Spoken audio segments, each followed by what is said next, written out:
जोहार, नमस्कार। मैं हूं रवि महतो और एक बड़ी वीडियो के साथ मैं आप सभी से जुड़ रहा हूं। जी टाइगर जयराम महतो का फिर से एक एग्रेशन वाला वीडियो सामने आया है जो खूब वायरल हो रहा है, जो आप सभी को भी देखना चाहिए। और एग्रेशन क्यों है वो आप सभी जान जाए। पहले डीवीसी के डीजीएम पर भड़के हैं और क्यों भड़के हैं वो आगे वीडियो में आप देख पाइएगा। डायरेक्ट टाइगर जयराम महतो कहते नजर आ रहे हैं कि आपसे काम नहीं हो रहा है तो साफ तौर से बता दें, कोई बहानेबाजी ना करें।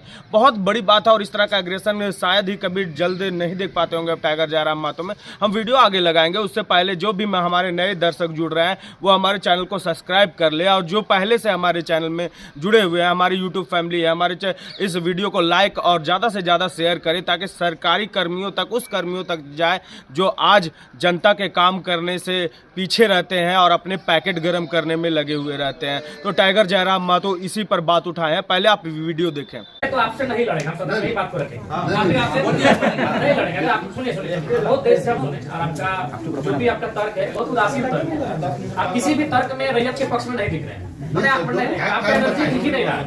सुनिए, आप देखिए, हम बार बार कह रहे हैं कि सही बात है कि हम लोग लड़ते लड़ते बहुत थक चुके हैं। बरसों से, सदियों से हम लोग लड़ रहे हैं और हम लोग विराम चाहते हैं। हम युद्ध नहीं चाहते, हम लोग विराम चाहते हैं। तो हम आप भी एक मनुष्य, आपसे हमारा कोई मतभेद नहीं है, लेकिन क्या आप लाचार हैं तो बताइए। हम सदन में ही लड़ेंगे। क्या आपका डीवीसी प्रबंधन लाचार है किसी पॉलिटिशियन के सामने? नहीं तो आप एक भी इनके विषय को आप स्वीकार नहीं कर रहे।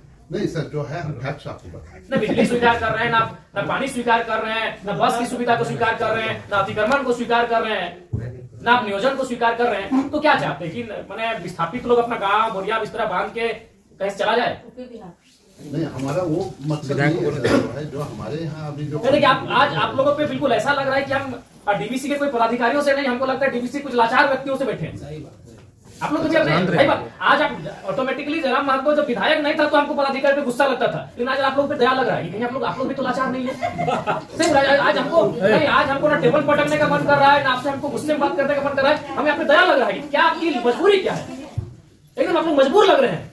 इतने बड़े बड़े पदाधिकारी जो मतलब अगर हम इसको अगर पुलिस मैंने प्रशासन से जोड़े तो आप लोग डीसी और एसपी रैंक के पदाधिकारी हैं।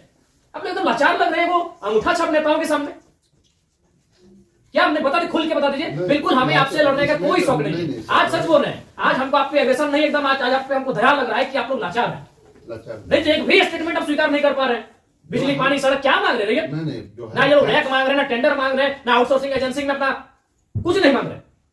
बताइए, आपने एकदम स्पष्ट बोलिए, आपसे कोई लड़ने का हमारा इरादा नहीं है कि आप सक्षम हैं कि नहीं है। क्या हम लोग अन्य तरीके से लड़ाई को लड़ लें? देखिए, बर्बाद तो होना है, झारखंडियों का अपने राज्य में बर्बाद होना, ये तो तय है। आप एकदम खुल के बोल दीजिए कि आपकी जो भी समस्या हम सुने, हम सक्षम नहीं है। अगर सक्षम भी है तो हमें प्रेशर ऊपर का हम नहीं कर पाएंगे। नहीं, देखिए महोदय, आपके जो डिमांड है हम हेडक्वार्टर भेज देंगे। कब क्या हेडक्वार्टर? आज सुनिए, दादाजी मर गए, जमीन का मुआवजा और नियोजन की लड़ाई लड़ते लड़ते, पिताजी अंतिम पड़ाव में है और बेटा कोई बोल के जा रही बेटा लड़ लेना। 3 पीढ़ी हमारी बर्बाद हो चुकी है विस्थापित क्षेत्रों में। हेडक्वार्टर कहाँ है? हेडक्वार्टर भेज देंगे, हेडक्वार्टर भेज देंगे। आप आज स्पष्ट बोलिए, आपसे होगा? बंद हो जाएगा। या आपसे होगा? नीति पूर्वक होगा या हम लोग कुछ क्रांति की मसाल फूंके यहाँ फिर से? नीति पूर्वक काम होगा कि नहीं होगा? बोलिए, क्या मांग हो रहा है? पता है क्या है इसमें? बताइए तो क्या लिखा है? बिजली चाहिए, सड़क चाहिए, पानी चाहिए, आउटसोर्सिंग में रोजगार चाहिए। इसमें आप एक भी विषय में आप पॉजिटिव नहीं है, एक भी विषय में आप पॉजिटिव नहीं है। तो आपसे नीति पूर्वक होगा कि नहीं महोदय? आपसे कोई शत्रुता नहीं है। आप भी किसी के पिता है, किसी के भाई है, हमें आपसे कोई शत्रुता नहीं है। आपसे होगा कि नहीं होगा बोलिए, या हम लोग क्रांति की मसाल फिर फूके पैरों में? क्या मजबूरी है? आपकी कोई मजबूरी हुई बताइए। नहीं होगा, हमको व्यक्तिगत बताइए। अगर आपको सार्वजनिक लग रहा है कि आपकी लोग हंसी होगी और लोग आपका मजाक उड़ाएंगे, आप हमको व्यक्तिगत बताइए क्या मजबूरी है। एक भी विषय में आप सहमति नहीं है। इनका खेत में छाई गिरा देते हैं। आज कई मैंने आप लोग खुद मिनट्स में लिखते हैं कि हम उसकी भरपाई करेंगे, खेत का समतल कर देंगे, छाई को हटाएंगे, मुआवजा देंगे, अभी तक नहीं दे पाए हैं। हेडक्वार्टर कहाँ है? हेडक्वार्टर अरे उतना दिन में लोग तो भगवान और ईश्वर अल्लाह को खोज लेता।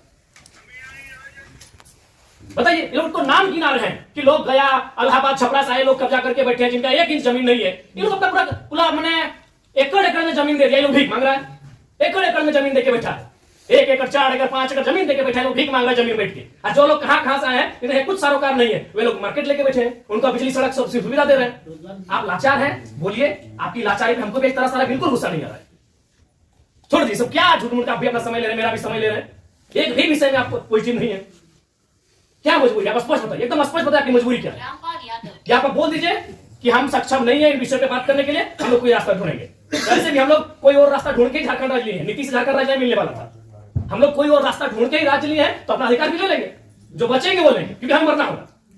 हमें एक कम से कम अगर हम लोग 10 लोग लड़ने जाते हैं तो 3-4 को तो मरना होगा, जो बचेंगे वो जिएंगे। यही हमारा राज्य बनाने में राज्य बनाने में यही हुआ है। कुछ लोग मरे, जो बचे आज वो जी रहे हैं। तो हक की बात में कुछ लोग मरेंगे, हमारा सर कटेंगे, जो बचेंगे वे लोग देखेंगे। नहीं, आप स्पष्ट कीजिए, आपका नीति ये बहुत देखिए, तब से हम सुन रहे थे, स्पष्ट कीजिए कि आपसे होगा कि नहीं होगा। टेक्नो दादा हम लोग 6 साल से घुमा रहे हैं,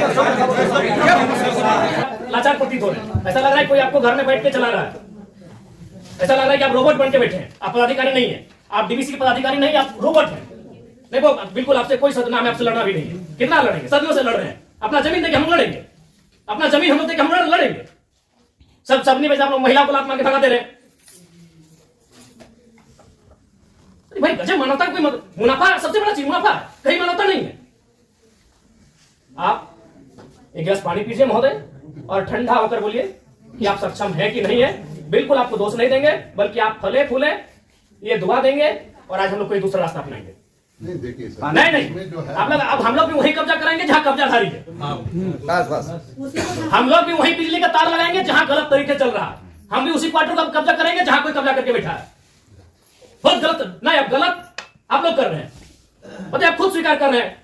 अनऑथोराइज तो अनऑथोराइज लोग कैसे फल फूल रहे हैं? बाथरूम हटा के घर कोई बना दे रहा है, मार्केट बना दे रहा है बाथरूम हटा के, और आपको कोई जानकारी नहीं, आपको कोई सूचना नहीं। महोदय समय मत गवाइए, सब दिहाड़ी काम करने वाले लोग हैं, दिन में कहीं खटते कमाते हैं तो रात को चूल्हा जलता है। समय मत गवाइए, आप बोल दीजिए कि हमारे अधिकार क्षेत्र से ये विषय बाहर है, आपको जो करना है कर लीजिए, ये कर लेंगे। अगर इनमें सामर्थ्य है, इनमें जान है, इनमें क्षमता है, कर लेंगे, और नहीं तो गुलामी स्वीकार करेंगे। आजादी और गुलामी दो ही तो चीज है। अपना खेत खलिहान देख के भी गुलामी स्वीकार करें, वो तो नहीं बजने दिए। बता देने आप एकदम, आपसे कोई सतुर, आराम से ठंडा पानी पीजिए, बिस्किट है आपके टेबल में खाइए, और एकदम ईमानदारी से दिल पे हाथ रख के कह दीजिए कि आपसे होगा कि नहीं होगा, और होगा तो कौन सा काम होगा, और नहीं होगा तो एकदम स्पष्ट बोलिए। कोई और रास्ता हम देखेंगे। मांगे कि हम हिस्सेदारी मांगे, अरे मांगा क्या, बस का सुविधा है वो मांगा। एगो बोला बिजली चाहिए, पानी चाहिए, 3-4 को मुद्दा, और वो कोई टेक्नो कंपनी आया है वहां एक परसेंटेज में रैयत अपना हक मांग रहा है। टेक्नो को बैठाइए, आप गार्जियनशिप रहिए, रैयत रहेंगे, टेक्नो रहेगी और बातचीत होगी। और उसके बाद भी आप पे कोई दबाव है, बोल दीजिए, क्योंकि अगर इतने बड़े पदाधिकारी अगर सक्षम नहीं है समस्या का समाधान करने के लिए, तो झारखंड को कोई दूसरा रास्ता अपनाना ही होगा। और अगर आज ये जल्दी अपना लेते हैं तो अच्छा है, नहीं तो 20 साल बाद इनके पास कुछ बचेगा भी नहीं। ये अपने अगर अभी अपना लेते हैं तो अच्छा, जो भी रास्ता होगा कोई दूसरा रास्ता नहीं अपनाना होगा। अब आज जैसे सक्षम पदाधिकारी अगर नहीं है, इनके समस्या का समाधान कर पाने में समर्थ नहीं है, तो कहां जाएंगे बताइए? काम दे देता है, समय देंगे फिर से बोलिए, लेकिन उस समय से फिर एक दिन बाहर नहीं जाएंगे। सब तो देंगे, अपनी पीढ़ियां बर्बाद कर दी आप लोग को फलने फूलने में। नहीं, इनका एक सवाल आया था कि 10 डिसमिल जमीन बचा है, वो कहाँ जाएगा उसका बाल बच्चा? यदि जॉब भी नहीं मिला उसको, कुछ नहीं मिला, कहाँ जाए? हम लोग सोच के देखते, मानवता भी होती है कुछ। डरावना लगता है। कौन क्वालिटी, वो लोग तो अरबपति लोग को बोलिए ना कि कहे पुटांगा रहे, सब काम छोटे छोटे काम में कितना पैसा चाहिए? इस सफेद पोस्ट नेताओं को कितना पैसा चाहिए? पटना में घर है, छपरा में घर है, पेटे नहीं भर रहे लोग का, लंदन में भी घर है, अखबार पढ़ते थे विदेश घूम के करता है, फिर भी पेट नहीं भर रहे लोग। उन लोग के सारे काम कर रहे, पता है 10 डिसमिल जमीन बचा है। अरे हम तो मानवता वहां देखना चाहिए था, वहां प्रोटोकॉल नहीं, वहां नीति नियम नहीं, मानवता होना चाहिए था कि जिस रैयत ने आपको बीटीपीएस को, आपके डीवीसी को अपना सारा जमीन दे दी एकड़ एकड़ में, 10 डिसमिल मात्र बचा है, कैसे जीवन यापन होगा? वहां तो मानवता आपको देखना चाहिए था। गजब का सिस्टम बनाकर, गजब की लीला बनाकर रख दी है। साफ शब्दों में कहा जाए तो विस्थापन है वो साइलेंट किलिंग है, झारखंड साइलेंटली खत्म किया जाता है। एक ऐसा मर्डर है जिसका कोई ना अखबार में चर्चा हो पाता है, ना कोई सरकार के दरबार में चर्चा हो पाता है। साइलेंट मर्डर है विस्थापन, साइलेंटली मारा जाता है, पीढ़ी से पीढ़ी बर्बाद किया जाता है।